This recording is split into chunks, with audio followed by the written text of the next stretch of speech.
Oobla-dee, oobla-da. Life goes on and on and and on, right? And it just keeps going. Your life just keeps going. So I have a question for you today, and it's this. Do you believe that what you think directly influences what happens in your life? Yes. Okay, good. Show of hands. Now, before you raise your hand, Diane, before you raise your hand, I want you to really think about this. Because the first line says, do you believe? Absolutely believe. Believe that what you think directly, not indirectly, directly influences what happens in your life. Now, show of hands, who believes that? Okay, show of hands, who doesn't believe that? Okay, there's a couple of you that don't believe that. Okay, good. Not good, but I'll get to it. So I have some information for you. How many thoughts do you think you have in 1 minute? Throw them out. 10, 20, 100. 100, you may have some OCD going on. No, it is 6.5 transmitted thoughts per minute. How many thoughts do you think you have a day? A jillion? Who said that? You said that? How many thoughts do you think you have in a day? Eric? 23,204. It's like the jelly beans on at the truck. Karen, how many do you think you have? A lot. More than what he thinks I should have. More than what your husband thinks you should have? We'll address that too. So here's the real answer. People think that it's like 20,000. I even heard a speaker at the Mind Valley Summit who said 20 to 40,000 thoughts a day. It's not correct. After all the scientific proof on how many thoughts does the average person have a day, it's only 6 to 10,000 thoughts a day. We have that's a lot. 6 to 10,000 thoughts a day, 6.5 thoughts a minute. Now, here's the next question I have for you. How many of those thoughts that you are having today do you think are the same thoughts that you had yesterday? How many? What percentage do you think? 50%. 60%, 70%. I feel like I'm like, I'll go for, and it's sold to. So we got to 70%, right? 75. 95. You think it's 95, Liz? That's not good. Okay. Liz is right. It's 95%. Did you just Google that? Okay, good. So research suggests that 95% of what we are thinking right now, we thought yesterday, and the day before that, and the day before that, oobla-dee, oobla-da, life goes on. And we keep thinking the same thoughts over and over and over, even when we're not that happy with our lives. Even when we want to create new things in our lives, what are we doing? Do you believe that what you think directly influences what happens in your life? Well, if you're going to think 95% of the same thoughts every single day, how do you expect the changes you want in your life to take place? How do you think they're going to materialize? How are your dreams going to be manifest? How are your desires going to be listened to and brought forward when we keep thinking the same thoughts over and over and over? The Buddha says, what we think we become. So who you are today sitting here is nothing more than a full amalgamation of what you've been thinking your whole life. Does that work for you? It's a positive thing. It can be a negative thing. It could make you feel sad and depressed. But it could also and it could hurt. But it could also feel really great to realize you have that kind of power. Exactly what Caressa was talking about. You have the power of Queen Elizabeth. Ernest Holmes said, change your thinking, change your life. Did you ever hear that before? Change your thinking, change your life. So it's a very, very... What was that? You can laugh. Tell us, Liza. We're in a big room here. What? When you asked the question, have you thought of that before? We said 95% of the time. So 95% of the time, you remember that if you change your thinking, you'll change your life, and then you don't do it. Well, as I'm getting older and I'm losing my mind.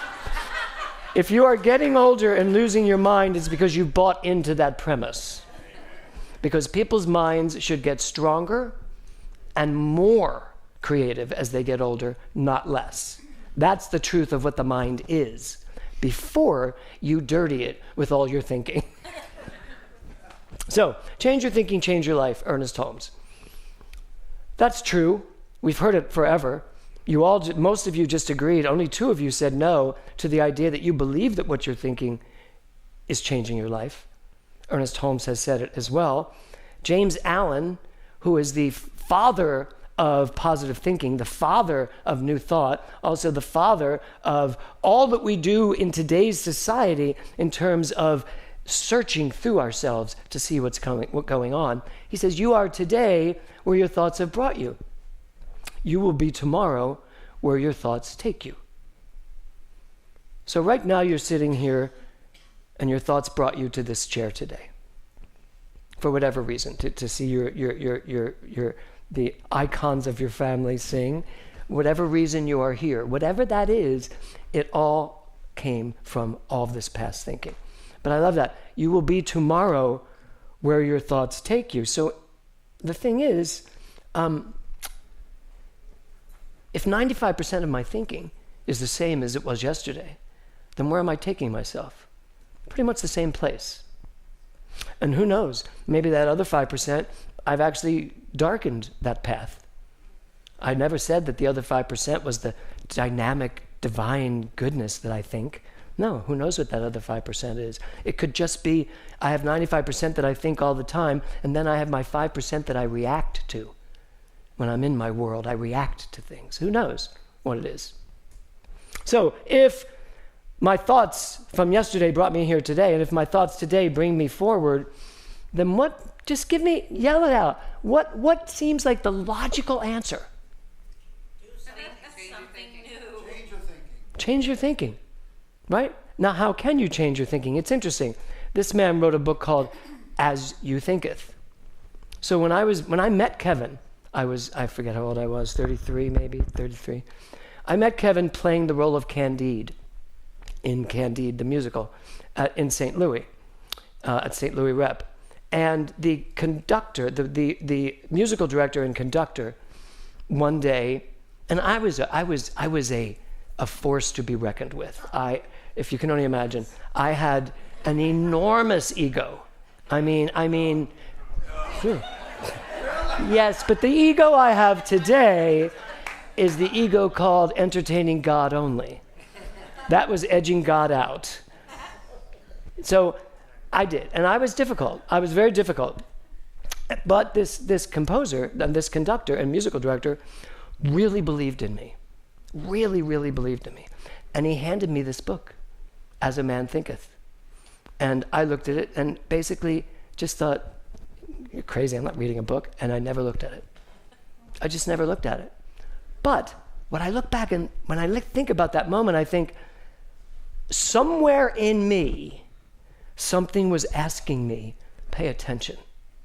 A, because you're screwing up your career, because nobody wants to work with an egomaniac, unless they have to. So, as a man thinketh, so he is. If you want a different tomorrow, you have to think different thoughts.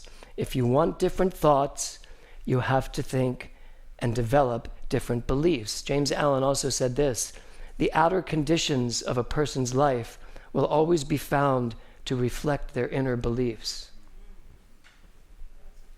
So take a look at your conditions. Just look at your life, who you are today. Are you all following me? Yeah. Great.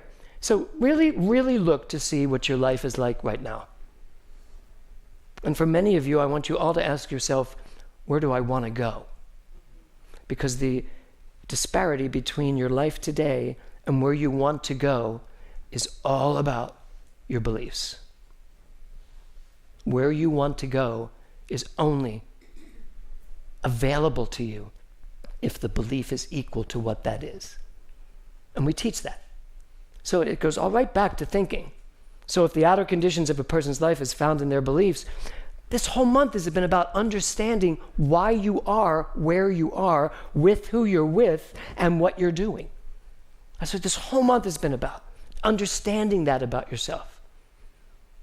And not being afraid of what comes up, if what comes up is, oh my God. Anybody have that come up this month? Where suddenly it was like, how did I get here? Well, you can say, how did I get here till the cows got home? But the answer is, you brought yourself here. Your thoughts brought yourself here. Your beliefs brought yourself here. Because we live in a dynamic universe that operates from your beliefs.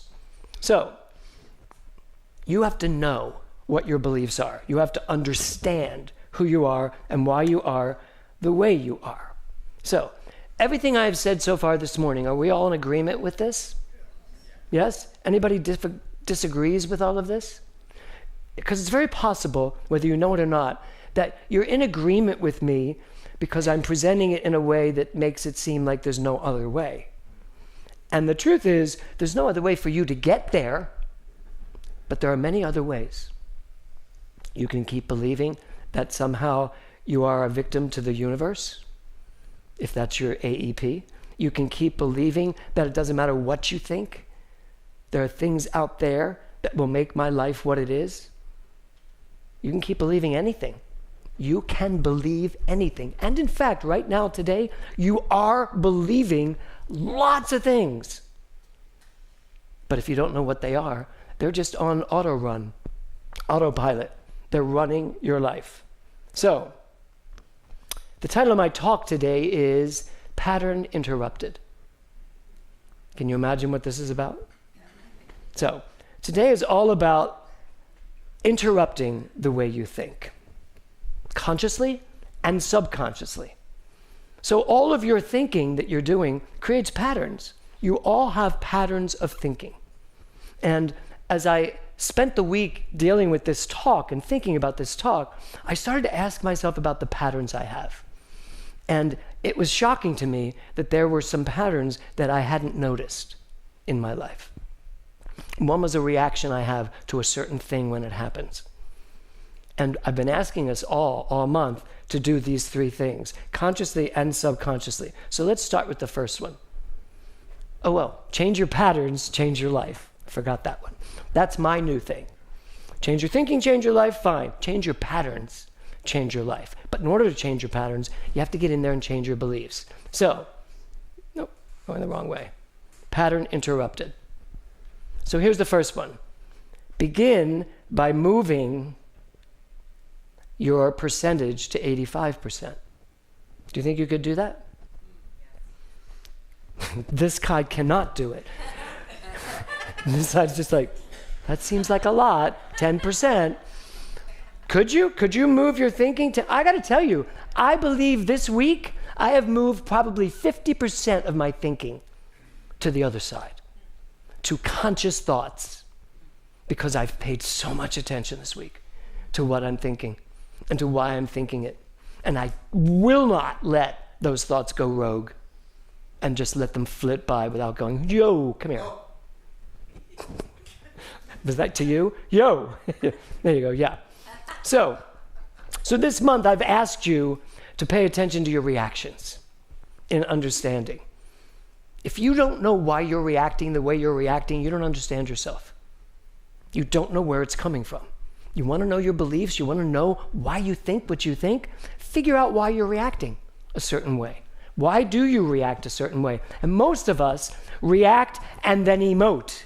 That reaction becomes physical. It goes out from us before we even stop it in its tracks and say, why am I thinking that? Why am I reacting to that? Right?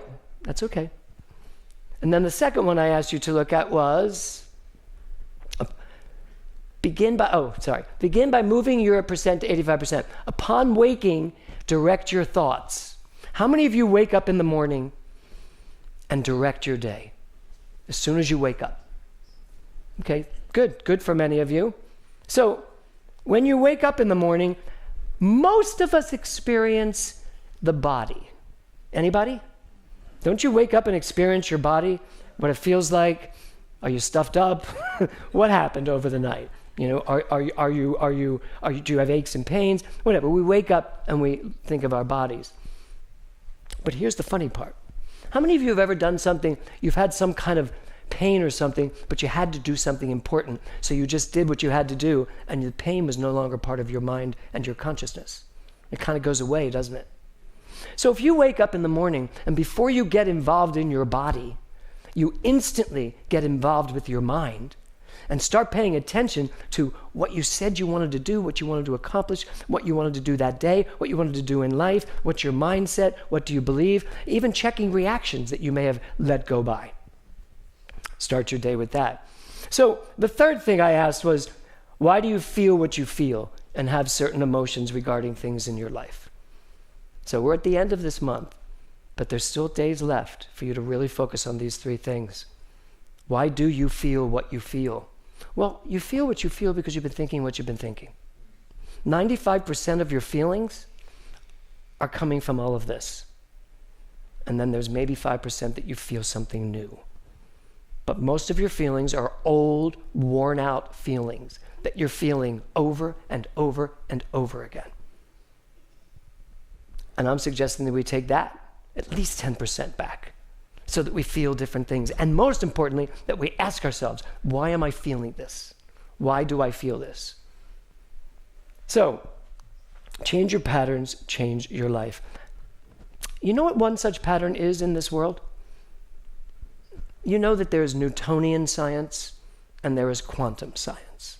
Newtonian science is the science of Newton, where it's named from. But Newtonian science is the science of out here.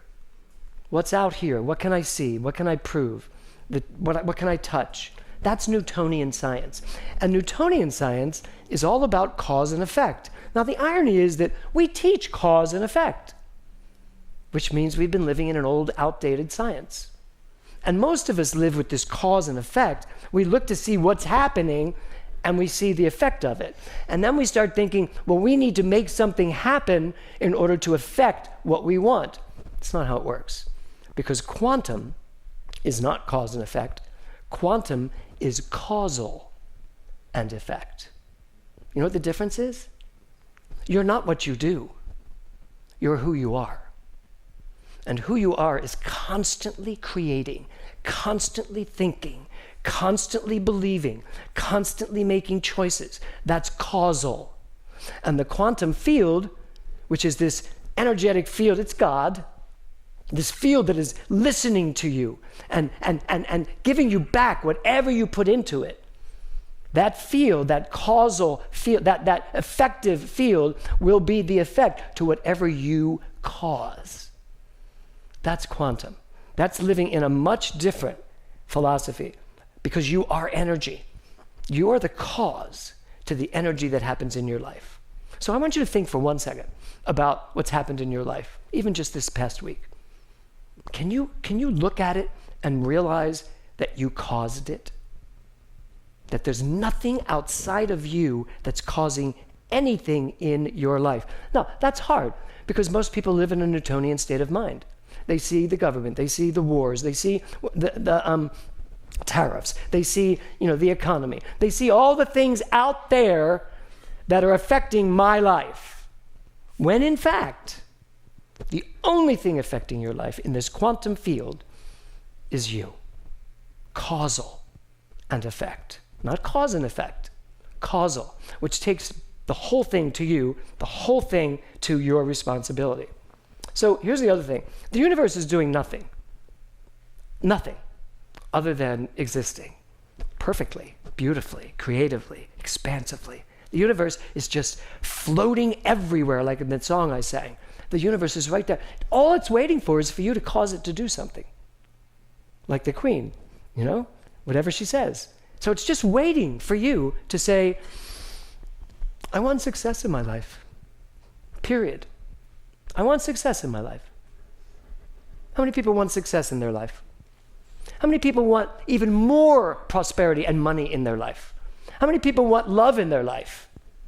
How many people want to feel fulfilled every day when they wake up, to just feel fulfilled in everything they do? Okay. That's what you have to tell the universe. That's what you have to cause to happen. Not just wait and see how cause and effect works out here to see how it's helping you. No, you're the cause to it. So here's the thing. What are you giving the universe to do? I feel like you're all like, oh my God. But really, what are you giving the universe to do? I've given the universe this week a number of things I need it to do. I require it to do. Financially, in terms of my joy quotient, in terms of my creativity, in terms of my health and my body. I have given the universe so many thoughts this week that I couldn't possibly be thinking 95% of what I thought yesterday. I'm too busy thinking what I want now, what I absolutely require now. Now, you may feel sitting here, you're thinking, that seems like a lot of work. Guess what? It is. It's a lot of work to be that attentive to your thoughts. It's a lot of work to call yourself on your bullshit. That's a spiritual word, Anthony. It's a lot of work to really stay awake to what you're doing and how you are the cause of your life. It requires you to get involved in your thinking. So, thus, pattern interrupted. So, how will you interrupt your mind? It's all about you interrupting the same old life goes on, blah, blah, dee, oh, blah, da. How are you going to interrupt it? Begin your morning. Begin your whole day by waking up and directing your thoughts, which is already going to move you back from 95%. And the last one, the third one, know what you want and hold to it. See, that's really the deal. If you're not getting what you want, you're not holding to it. When I say you're not equal to it, if you're not knowing what you want and really staying firmly fixed to it, no matter what's going on, because most of us in our Newtonian style of living, we don't see it, so it's not happening. Now what am I filling my mind with? Regret, disappointment, anger, all of those things, which only have 5% left in my mind, because I'm still using all those 95% apparently. So, you got a lot of work to do, don't you? Some of them are going, I'm not doing that. And you know what? Here's the deal. If you're not doing that, that's okay. But don't expect your life to change. Don't expect your life to change. Don't expect prosperity if you're not willing to invest in you. Invest in prosperity. Don't expect health if you're not willing to invest in what the mind can cause in your body.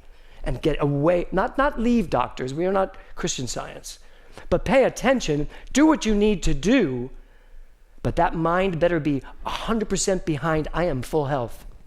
So universe, I've ordered health, not a little bit of this and a little bit of that. So what are you ordering? What are you willing to tell the universe you require? Because I'm going to end with Ernest Holmes, with what got me into this teaching. There is a power for good in the universe greater than you are, and you can use it because you are it. And I say Ernest Holmes today because I do the because you are it, and I'm sure he would have done it first. So that power, that energy, that quantum field, that mind that you have, you're sitting with it right now. You are sitting as it right now. And the thoughts you're putting into your mind is designing the life you are living and the life you will continue to live. You can move that percentage way back. But first you have to acknowledge that that's what's going on. And second, you have to decide to do something about it. We have the ability. We've been told the ability We've been taught this teaching. I have lived in this philosophy for 30 some odd years after I was, crazy as an actor. And it changed my entire career when I started this. It literally changed my whole career in a positive way. So there's a lot to glean from this, but just knowing it on a Sunday, just showing up on a Sunday and having fun, that's not going to cut it. You have to do the work to live the results. And that starts with you knowing what you want and holding on to it, no matter what. Oobla dee, oobla da. Life goes on until you interrupt it with definite, absolute thinking that takes you where you want to go. Namaste.